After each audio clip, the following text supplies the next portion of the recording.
प्रचलित है, पर घाट के किनारे कई राज लिए बैठे हैं। ये कहानी शुरू होती है बनारस के घाट के पास बने ममता निवास से, जहाँ प्रिया लाल जोड़े में ममता के घर उसकी बहू बनकर आती है। आओ आओ बहू, घर को अपने पैरों से पवित्र करो। ममता घर की दहलीज पार कर ही रही होती है कि अचानक एक बहुत गंदी सी बास पूरे घर में फैल जाती है।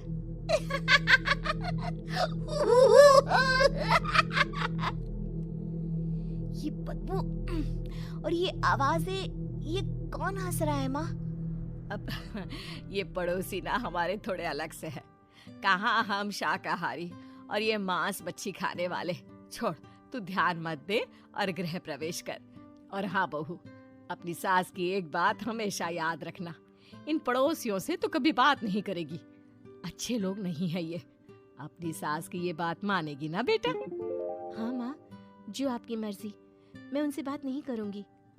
अगले दिन प्रिया अपनी पहली रसोई बनाने रसोई घर में जाती है। ये छोकी बात तो नाक में जा रही है। एक काम करती हूँ, खिड़की खोल देती हूँ। प्रिया खिड़की खोलने जाती है। इतने जाले, लगता है इस खिड़की को कभी खोला ही नहीं गया। पर ऐसा क्यों? ओह, नॉन वेज की स्मेल आती होगी ना। 2 मिनट के लिए खोल लेती हूँ, फिर बंद कर दूंगी। प्रिया खिड़की खोलती है। खिड़की खोलते ही उसकी नजर सामने वाले घर की खिड़की पर पड़ती है, जहाँ एक लड़की खड़ी होती है। हाथों में मेहंदी, लाल रंग की साड़ी, बिल्कुल सजी धजी, मानो प्रिया की तरह ही वो भी नई नवेली बहू हो। वो प्रिया को देखकर मुस्कुराती है। हे भगवान, माँ ने तो इनसे बात करने को मना किया था। प्रिया फौरन ही खिड़की बंद कर देती है और तवे पर चढ़े रोटी की ओर देखने लगती है, पर वहाँ रोटी न होकर मछली पड़ी होती है। ये क्या? पहली ही रसोई में इतनी बड़ी गलती! हे भगवान, अब मैं क्या करूं? प्रिया बहुत डर जाती है और फौरन रसोई की सफाई करने और फिर सभी के लिए खाना बनाने लग जाती है। जब वो सबको खाना परोसती है, सब तो ठीक है, मैं बेकार में चिंता कर रही थी। हे भगवान, ऐसे ही बस अपनी कृपा बनाए रखना। रात के वक्त जब सब सो रहे होते हैं, तब प्रिया को पायल की आवाज सुनाई देती है, जिससे उसकी आंख खुल जाती है। ये पायल की आवाज कहाँ से आ रही है? प्रिया उठकर उस आवाज के पीछे छत की सीढ़ियों तक जाती है। तभी उसे बच्चे के रोने की आवाज आती है। प्रिया छत पर जाती है तो क्या देखती है? वही लाल साड़ी वाली लड़की अपनी गोद में एक नवजात बच्चे को घुमा घुमा कर सुला रही है। तभी प्रिया की नजर उसके पेट पर पड़ती है। ओह गॉड, ये तो प्रेग्नेंट भी है। सुनिए, बच्चा सो नहीं रहा है क्या? मैं कुछ मदद करूं? नहीं नहीं, आपके घर वालों को अच्छा नहीं लगेगा, मैं संभाल लूंगी। स्नेहा की गोद से बच्चा हाथ मारकर प्रिया की गोद में आने को छटपटाने लगता है। दोनों घर अगल बगल में बने होने के कारण प्रिया उस बच्चे को गोद में ले लेती है। प्रिया के पास आते ही वो सो जाता है। बच्चे का वो स्पर्श रात भर प्रिया भूल नहीं पाती और अगली सुबह वो छत पर कपड़े सुखा रही होती है। तभी उसे एक औरत इशारा करके बुलाती है। स्नेहा कह रही थी बाबू तुम्हारी गोद में आते ही सो गया। मैं गौरी, स्नेहा की माँ हूँ। बहू, घर आना, बाबू को खिला भी लेना। शाम को जब घर पर कोई नहीं रहता, बच्चे से मिलने के लिए प्रिया छिपकर अपनी पड़ोसन के घर चली जाती है और कुछ देर बच्चे को खिलाकर वापस लौट आती है। इसके कुछ दिन बाद ही प्रिया को पता चलता है कि वो माँ बनने वाली है।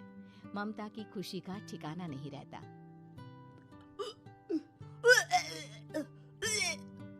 माँ जी, पता नहीं क्यों उल्टी आ रही है। प्रिया भागती हुई वॉशरूम में जाती है तो हरे और लाल रंग की उल्टी करती है।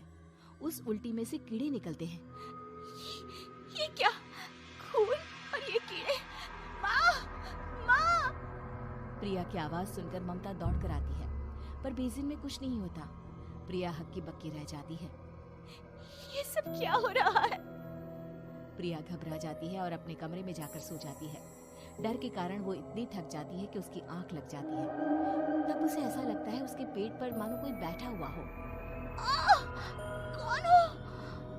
प्रिया के पेट पर एक 5 महीने की बच्ची बैठी हुई थी, जो बुरी तरह जली हुई थी। माँ, तुम ही मुझे लाई ना अपने पेट में? मैं तुम्हारी माँ नहीं हूँ। कौन हो तुम?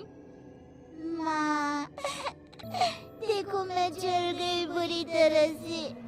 6 महीने पेट में रहने को भी मुझे नहीं मिला। सहला दो ना माँ। बचाओ, बचाओ, माँ! ममता दौड़कर कमरे में आती है। प्रिया की बातें सुनकर वो सब समझ जाती है। तू कहीं बगल वाले घर में तो नहीं जाकर आई ना बहू? मुझे माफ कर दो, मैं गई थी माँ। उस घर में सब मरे हुए हैं बहू। कई साल पहले स्नेहा उस घर में बहू बनकर आई थी। कुछ ही दिन में वो एक बच्चे को जन्म देने वाली थी।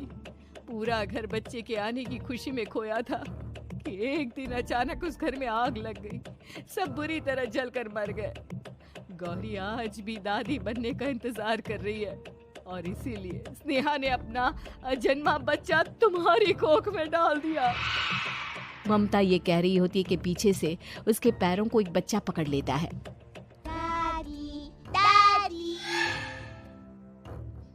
माँ, स्नेहा की गोद में यही बच्चा था। ये बच्चा कौन है फिर? तेरी मौत है। तेरी भी दादी। जिस चीज का ममता को डर था वही हो गया। ममता निवास के ऊपर मौत ने चादर बिछा दी थी। प्रिया का पेट ऐसे बढ़ जाता है मानो 9 महीने का हो। 2 हाथ उसके पेट से बाहर निकलते हैं। बहू, संतोष को फोन कर, किसी पंडित जी को बुला बहू। प्रिया का पति भागता हुआ घर आता है। ये तो होना ही था माँ। तेरा पाप तेरे सामने आ गया तो तू सह नहीं पा रही है। स्नेहा घर में आग लगी नहीं थी, माँ ने लगाई थी, प्रॉपर्टी की लालच में। और वो बच्चा मेरी पहली पत्नी का बच्चा है, मेरा बेटा, जो कि उस आग की चपेट का शिकार हो गया था। मैंने तुमसे ये सब माँ के कहने पर छुपाया था। मुझे माफ कर दो प्रिया। तुम अगर चाहो तो यहाँ से जा सकती हो। मैं तुम्हें किसी भी बंधन में रखना नहीं चाहता। मेरी शादी हुई है आपसे, मैं आपको छोड़ नहीं सकती, पर उससे पहले हमें स्नेहा, उसकी माँ और बच्चे की आत्मा की शांति करवानी होगी। संतोष और ममता गौरी के घर जाते हैं। अंदर सब कुछ जला हुआ होता है। जमीन पर जली हुई लाशें बिखरी हुई थी। ममता रो रो कर अपने करने की माफी गौरी से मांगती है। प्रिया स्नेहा के घर वालों का अंतिम संस्कार करवा देती है और ममता निवास फिर से आत्माओं के साए से मुक्त हो जाता है।